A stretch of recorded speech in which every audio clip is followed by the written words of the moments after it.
Bonsoir et bienvenue. Je suis heureux de vous savoir présent à travers la technologie. Et ce soir, on va débuter. En fait, on va plutôt poursuivre une série que j'avais déjà commencée, mais en fait, on la débute sur Internet. C'est une première. C'est une série, mais si vous n'avez pas entendu les précédentes, c'est pas grave. Vous n'avez pas besoin de les avoir entendus pour pouvoir suivre ce soir. Et c'est une série sur nos états d'âme. Et j'avais mentionné que je m'inspirais du livre de mon bon ami Pascal Denot, Le côté obscur de la vie chrétienne, en précisant que je ne fais qu'emprunter certaines pistes de son livre. Et aussi, je développe des éléments qui ne figurent pas dans le livre. Pardonnez-moi. Mais avant d'aller plus loin, on va prier. Seigneur Dieu, on veut s'incliner devant toi, on veut prendre la posture du disciple. On veut se mettre à tes pieds, reconnaissant que c'est toi le maître. Et on te prie, Seigneur, de nous faire grandir. Le fait qu'on étudie ta parole, et nous confessons en même temps que nous avons besoin d'être instruits. Nous avons besoin que nos pensées, notre intelligence soient renouvelées par les tiennes. Seigneur, on te prie de bénir ce temps. On te prie de nous sanctifier de plus en plus, Seigneur. Et surtout en cette période d'instabilité à travers la planète, il est bon de se rappeler que nos pieds sont sur le roc si nous sommes en toi. Les eaux troubles de ce monde ne nous engloutissent pas. Parce que c'est toi qui nous gardes, Seigneur Dieu. Seigneur, nous voulons confesser notre dépendance à toi. À tout point de vue, Seigneur. Peut-être que quand tout allait bien, on oubliait un peu que c'est toi qui pourvois. Mais Seigneur, on en prend conscience de plus en plus. Seigneur, merci pour ce temps. Je te prie que ça puisse être une bénédiction pour tous mes frères et sœurs, tous ceux qui nous écoutent. Je te prie, Seigneur, de veiller sur eux pour la gloire de ton nom. Amen. Donc, comme je vous ai dit, vous pouvez tout rattraper sur notre site parolededieu.ca. Dans les prédications, vous allez trouver la série sur les états d'âme. Et récemment, j'avais exposé le fait que les doutes peuvent être alimentés simplement par une mauvaise compréhension de ce que la Bible dit. Par exemple, celui qui croit que le salut peut se perdre risque de douter beaucoup plus que celui qui a compris que le salut ne s'opère pas. Nous avons survolé les principaux textes qui sont sollicités par ceux qui croient à la perte du salut pour voir qu'ils ne disent pas nécessairement cela. Et nous avons vu ensuite d'autres textes où l'assurance du salut est clairement affirmée. Ce soir, nous allons examiner un autre facteur sur les doutes. Parce que ce n'est pas tout de prendre acte de ce que la Bible enseigne sur l'assurance du salut. Encore faut-il croire ce qu'elle enseigne. Combien de fois ai-je entendu un chrétien dire qu'il lit des choses dans la Bible, mais qu'il a l'impression que ce n'est pas pour lui? Si nous sommes croyants, si nous croyons en Jésus-Christ seul pour notre salut, nous devons faire nôtre tout ce que Dieu dit à son peuple dans la Bible. Et je vais vous lire le psaume 95, les versets 7 à 9. « Car il est notre Dieu et nous sommes le peuple de son pâturage, le troupeau que sa main conduit. Aujourd'hui, si vous entendez sa voix, n'endurcissez pas votre cœur, comme à Mériba, comme à la journée de Massa dans le désert, où vos pères me tentèrent, m'éprouvèrent, bien qu'ils aient vu mon nom. » Ce psaume est anonyme, il est difficile d'en situer l'époque. Certains pensent que ce psaume aurait été écrit en terre promise. Quoi qu'il en soit, il a été écrit bien avant la venue du Messie. Or, ce texte est cité en Hébreux 3, versets 7 à 9. Et je vous invite à porter attention à l'introduction, c'est-à-dire comment l'auteur de l'Épître aux Hébreux introduit la citation du psaume. C'est pourquoi, selon ce que dit le Saint-Esprit, ça c'est l'introduction, c'est pourquoi, selon ce que dit le Saint-Esprit, aujourd'hui, si vous entendez sa voix, n'endurcissez pas vos cœurs comme lors de la révolte, au jour de la tentation dans le désert, où vos pères me tentèrent pour m'éprouver et virent mes œuvres pendant 40 ans. L'intérêt de cette citation pour notre étude se trouve au verset 7, sur l'introduction. Le texte écrit des siècles avant la rédaction de l'Épître aux Hébreux est introduit par « selon ce que dit le Saint-Esprit ». Et en français, le verbe « il dit », selon ce que dit le Saint-Esprit, ça peut être à l'indicatif présent, mais ça peut être aussi au passé simple. Mais dans le texte grec, il n'y a pas d'équivoque, le verbe est à l'indicatif présent. Alors comment l'auteur peut dire le Saint-Esprit dit aujourd'hui, en prenant un texte que le Saint-Esprit a inspiré il y a des siècles? Alors imaginez le père de famille qui a dit à ses enfants la semaine passée de ne pas manger les champignons qui poussent sur le terrain parce que certains pourraient être toxiques. Et ce matin, le père voit un de ses enfants tendre vers sa bouche un champignon pris sur le terrain. Alors, le père reprend son fils et dit, « Mon enfant, je te dis de ne pas manger des champignons qui sont sur le terrain. » Si le père avait formulé au passé, « Je t'ai dit la semaine passée de ne pas manger », le père insisterait sur le fait qu'il a donné sa consigne la semaine passée. Mais si le père formule au présent, « Je te dis de ne pas manger » de ces champignons, le père insisterait à ce moment-là sur le fait que la parole prononcée la semaine passée conserve une valeur présente, continuelle. C'est un présent continu. La parole prononcée la semaine passée continue de retentir dans le temps et demeure en force. Et c'est la même idée dans le verset qu'on a lu, le Saint-Esprit qui a donné cette parole dans le passé, il y a des siècles avant, continue de dire aujourd'hui ce qu'il a dit dans le passé. Sa parole demeure en force. Et le Seigneur parle aujourd'hui à son peuple en utilisant la parole de Dieu, la parole inspirée. Et c'est important pour nous. La parole de Dieu est la parole qui vient de Dieu. C'est sa parole. C'est lui qui a parlé. Il s'est exprimé, il a communiqué, il s'est révélé. Elle demeure éternellement. Ces vérités demeurent vraies pour l'éternité et nous devrions toujours l'aller comme si Dieu s'adresse à nous aujourd'hui. Bien sûr, on doit tenir compte que dans certains cas, Dieu a parlé pour une époque donnée. Par exemple, je ne pense pas que la loi du Lévirat, que l'on retrouve en Deutéronome 25, s'applique aujourd'hui. Le Lévirat, c'est une loi qui demandait, par exemple, si un Israélite mourait sans avoir laissé de descendant à son épouse, ben le frère de l'Israélite, s'il voulait honorer le nom de son frère défunt, oui, ben son frère devait marier la veuve pour assurer une descendance. Donc aujourd'hui, si on dit on n'applique pas ça, c'est pas pour nous. Il y a quand même des principes qui sont très importants.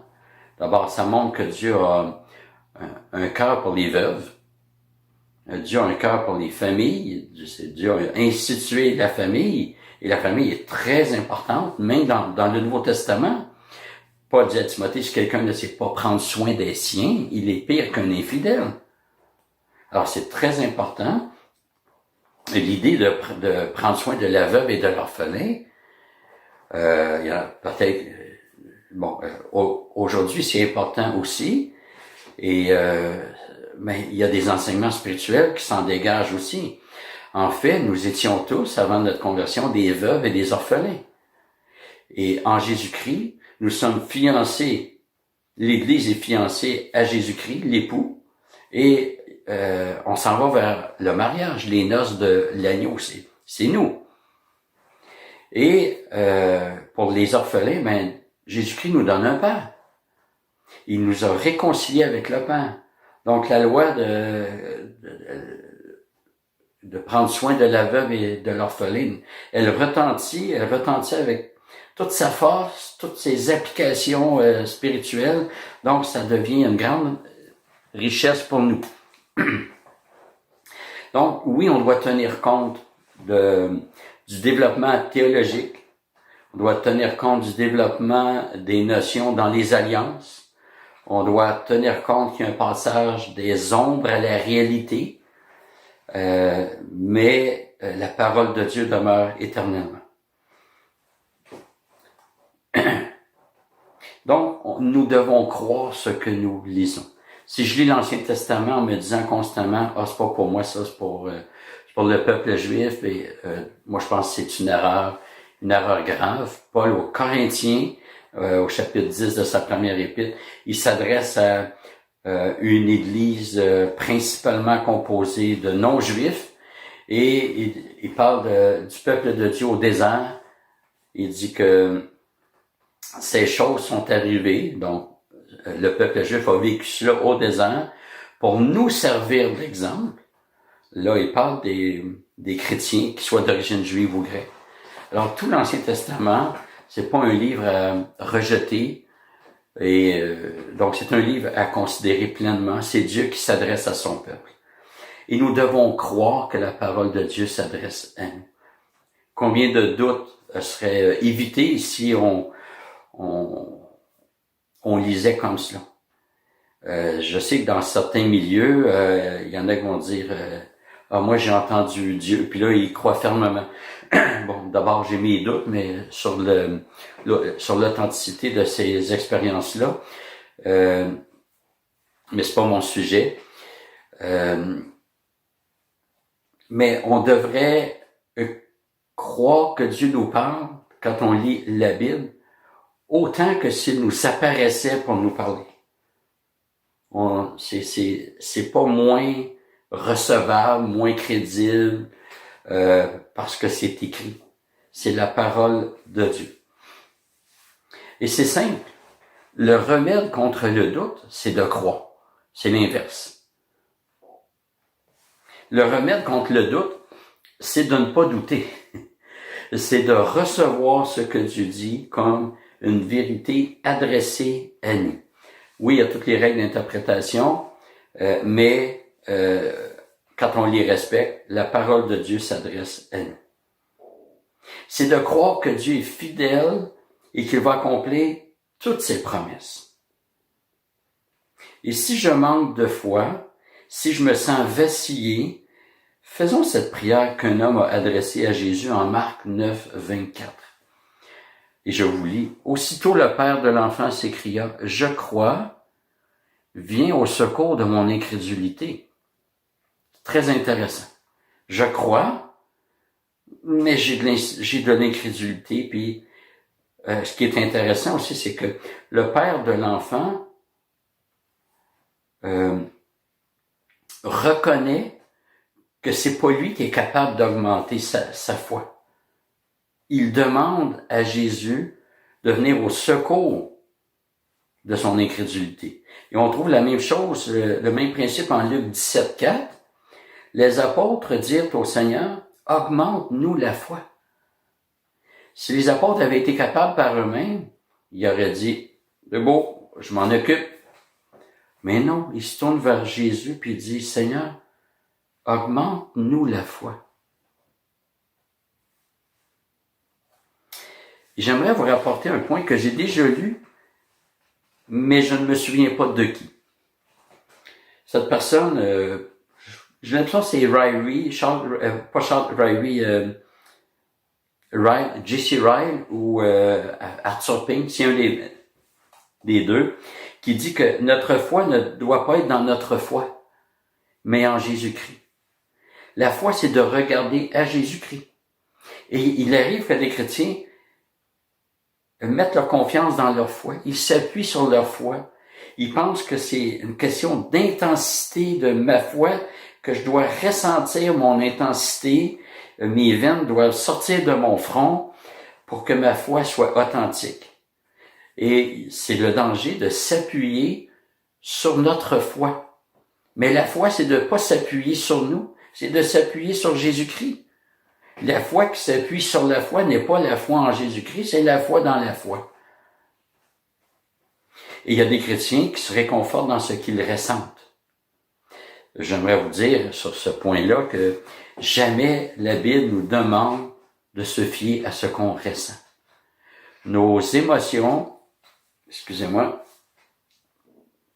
nos émotions, c'est comme nos pensées, c'est comme tout ce qui nous passe par la tête, c'est pas nécessairement de Dieu. Je ne dois jamais m'accrocher à ce que je ressens. Je dois m'accrocher à ce que Dieu dit dans sa parole. Il y a des personnes qui vont ressentir quelque chose d'agréable et ils concluent que c'est Dieu qui les rassure. Ils n'ont rien pour dire que c'est Dieu qui a mis cette émotion-là. Mais ils s'accrochent à cela. Donc, on doit croire ce qui est écrit, peu importe nos sensations, peu importe notre ressenti. Il y a à l'inverse des personnes qui doutent parce qu'ils regardent à la faiblesse de leur foi.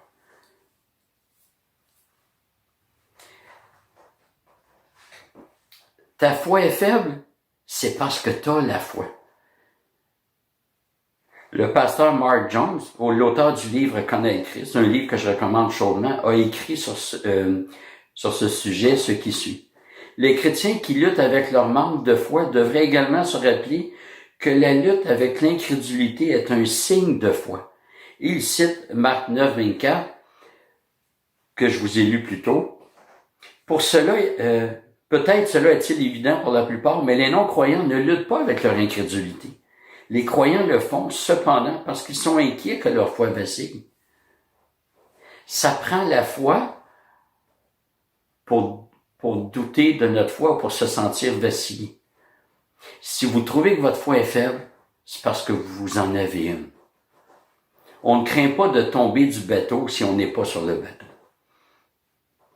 Je vous ai dit il y a quelques semaines que les doutes sur le salut, c'est-à-dire la crainte de perdre son salut, peuvent venir d'un manque de connaissances bibliques. Comme je vous ai dit en introduction, nous avons regardé plusieurs textes sollicités par ceux qui croient que le salut se perd. Mais il y a aussi une autre source de doute. Et celle-là est plus difficile.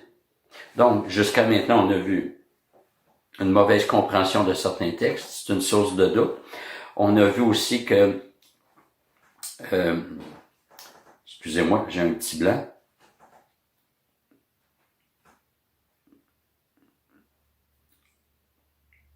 Donc l'importance de croire ce qu'on lit. Si on ne croit pas ce qu'on lit, on reste dans le doute. Le doute, c'est l'incertitude. Alors, si je suis pas certain que ce que la Bible dit est vrai ou qu'elle s'adresse à moi, je reste dans mon incertitude. Et si je crois ce que la Bible dit, ben là, j'ai une certitude. Parce que tout ce qui est écrit, c'est digne d'être reçu, d'être cru. C'est crédible. Le mot crédible a donné credo, c'est-à-dire le mot credo a donné crédible. Ça vient du mot croire en latin. Mais il y a aussi une autre source de doute, et celle-là, elle est plus difficile. C'est le chrétien qui se demande si sa conversion passée était authentique. Et semble-t-il, et j'ai entendu ça plus d'une fois, aujourd'hui, il y en a peut-être moins, là, mais il y avait des grandes croisades d'évangélisation où on demandait aux gens de s'avancer. C'est encore pratiqué dans certains milieux.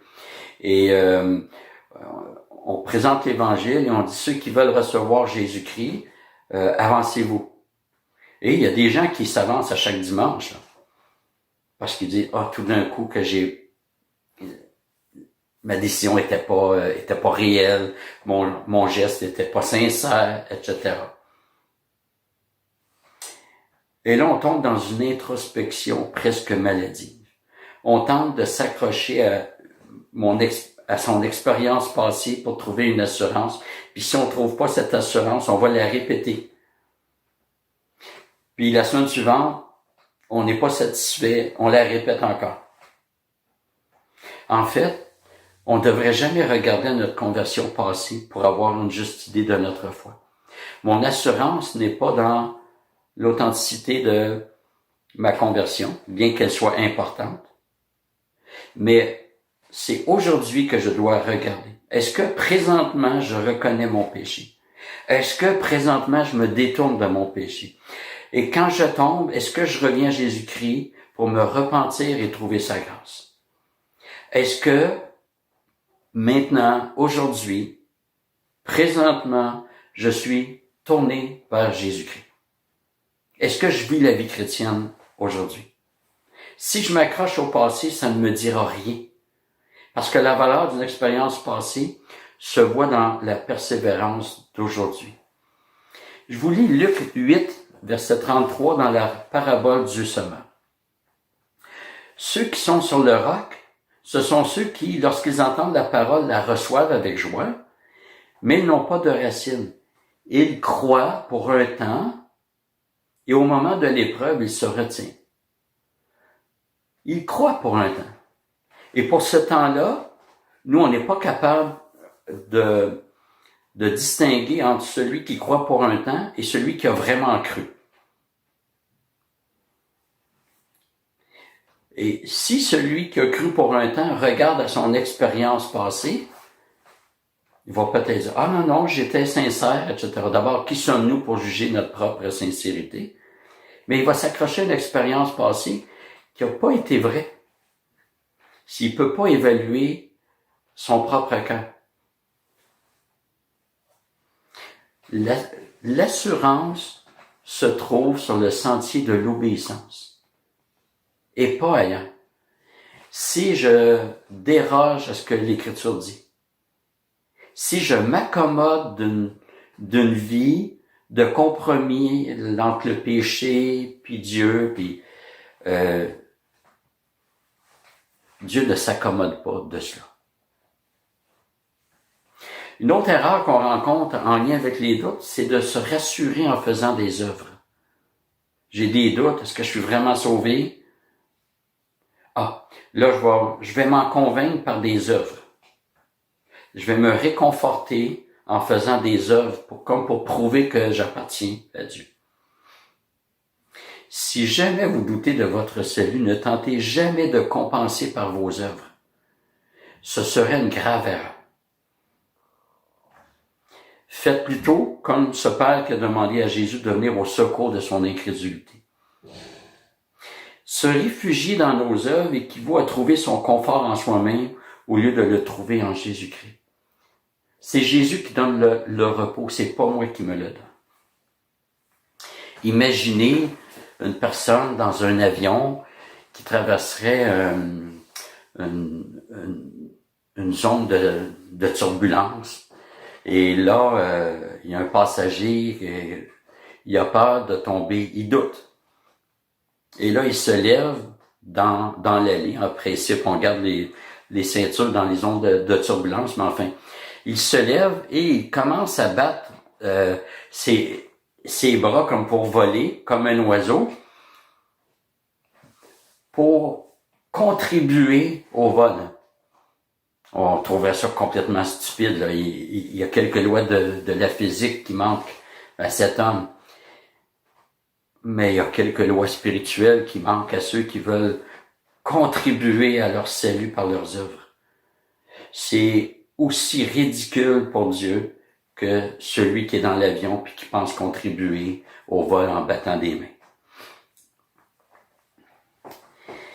On a vu les sources des doutes que les chrétiens peuvent avoir sur leur salut, mais ce sont des chrétiens. Il est cependant possible que des gens se croient sauvés, mais sans l'être véritablement. Et ces personnes-là risquent d'avoir des doutes, mais là, les doutes seraient tout à fait justifiés.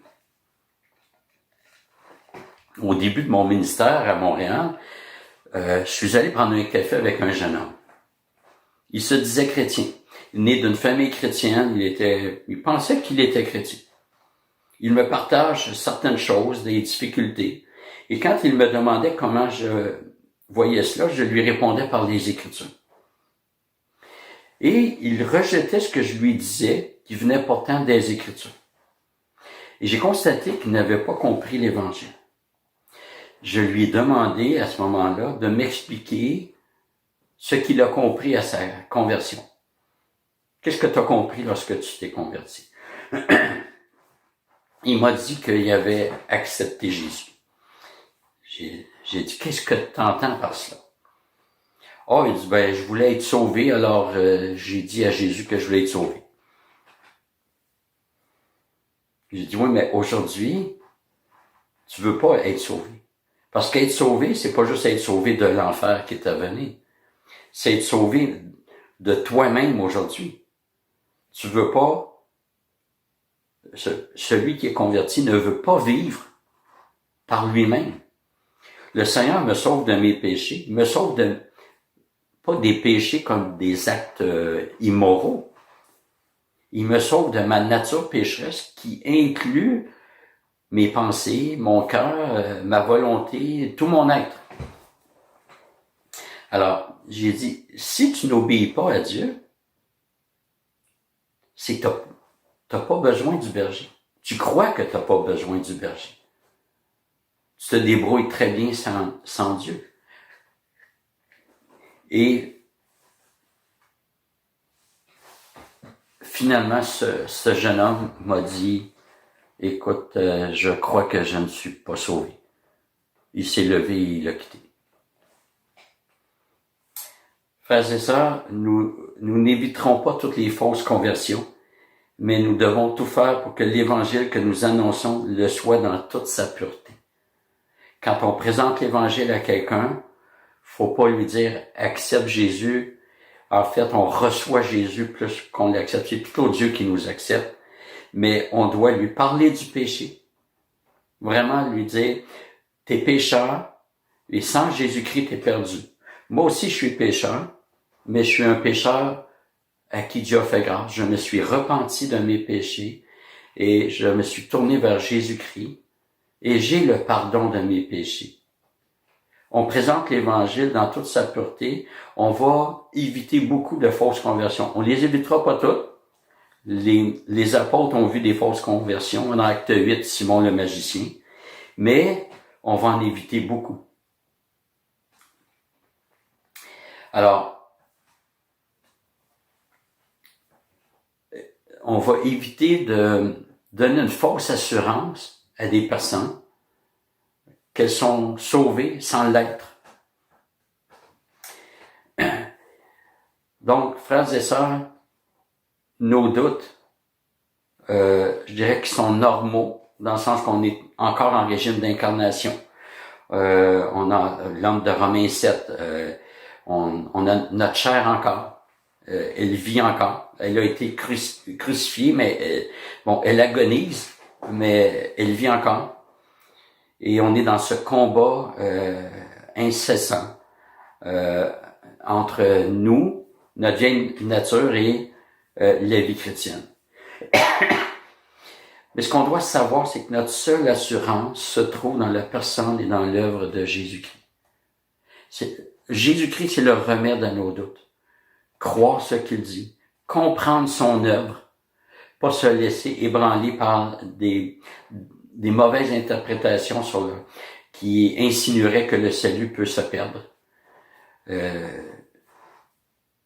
Mettre notre foi pleinement en Jésus-Christ qui a tout accompli.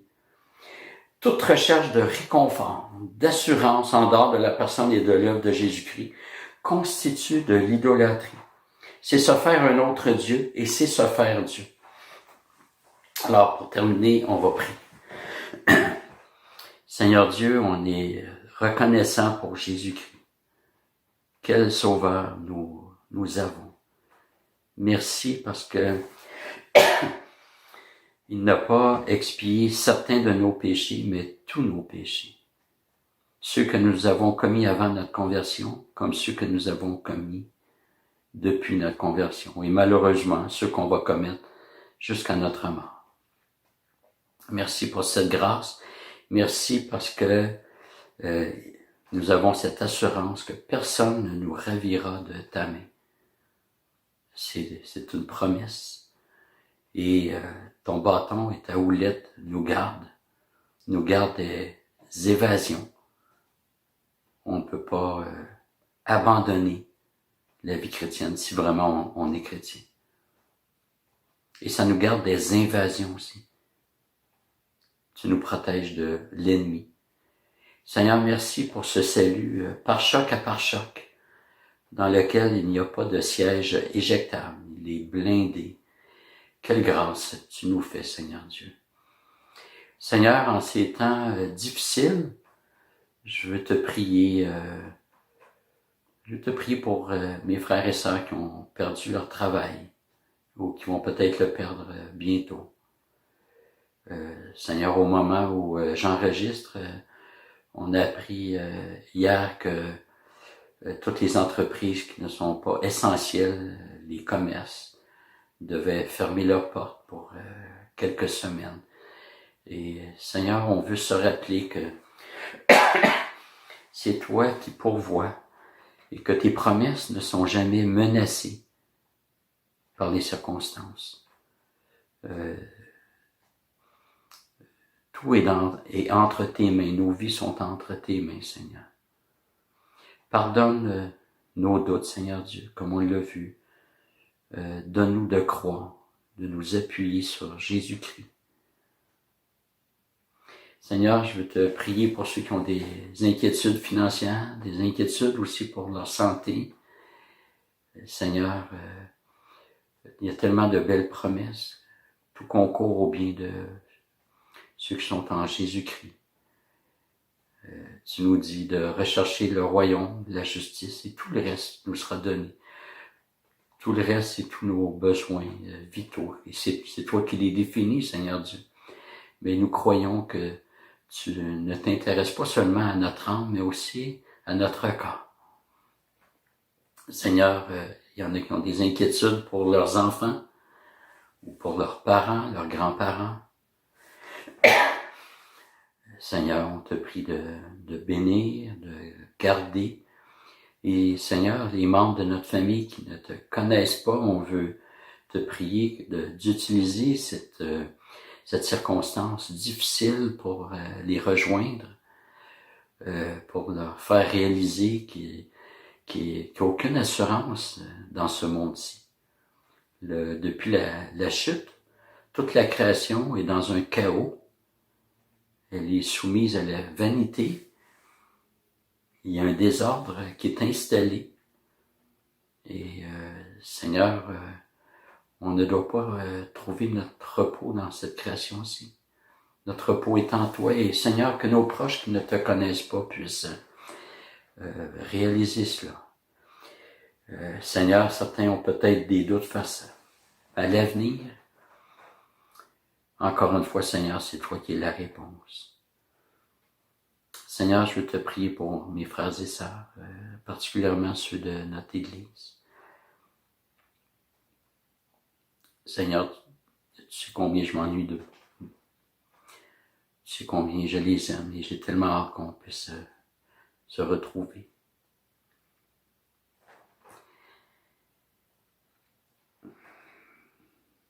Je te prie d'en prendre soin là où ils sont chacun, Seigneur Dieu. Je te prie de veiller aussi ça, leurs pensées. Dans les prochains jours, Seigneur, il y a peut-être du découragement qui va s'installer, de l'exaspération. Même si les mesures ne s'intensifient pas, ne deviennent pas plus sévères, juste le fait qu'elles durent dans le temps, elles deviendront plus difficiles. Et on te prie, Seigneur, de nous garder entre tes mains.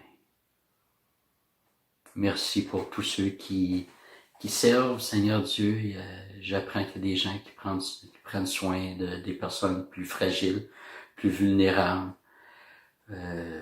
Seigneur, il y en a qui font des téléphones, ils s'appellent, ils prennent ensemble, Seigneur. Et ça m'encourage parce que c'est la vie de ton esprit qui agit qui est opérante. Et Seigneur, c'est tellement un encouragement. Merci pour Sylvain qui notre co-pasteur. Merci pour les membres du conseil, Carl, Luc, Denis, Maurice à la trésorerie. Merci pour tout leur travail, leur consécration. Merci d'abord pour toi, Seigneur Dieu, qui est le père de famille, qui est le chef de notre Église, Seigneur. Et nous sommes entre tes mains et nous sommes entre bonnes mains. Sois béni, Seigneur Dieu. Amen.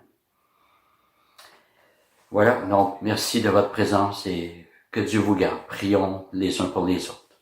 Amen.